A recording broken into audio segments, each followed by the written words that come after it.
সেবি turnover ratio এর security আমরা জানি, আমরা যখন কোনো স্টক কিনি সেটা কার অধীনে থাকে, সেবির অধীনে থাকে।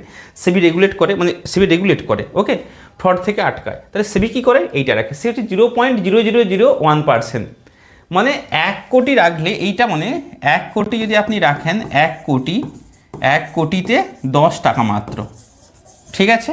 এটা কে নেয়, এই টাকাটা নেয় সেবি। এটাও কিন্তু বোথ, অর্থাৎ যখন আপনি কিনছেন এবং যখন আপনি বিক্রি করছেন দুটোই, ওকে, দুটোতেই এই টাকাটা কাটে। খুব কম, 1 কোটি টাকাতে 10 টাকা, মানে এটা খুবই কম। নেক্সট দেখুন জিএসটি দেখুন, জিএসটিটা হচ্ছে সেবি যে টাকাটা কাটলো, আর এক্সচেঞ্জ অর্থাৎ ওই যে এনএসি বিএসসি যে টাকাটা কাটছে তাদের উপর 18%। ধরুন সেবি কাটলো আপনার কোনো কারণে 3 টাকা, এবং এনএসি বিএসসি কাটলো ধরুন 2 টাকা, তাহলে 5 টাকা, 5 টাকার উপর 18%, 5 টাকার উপর 18%, মানে 90 পয়সার আশপাশ।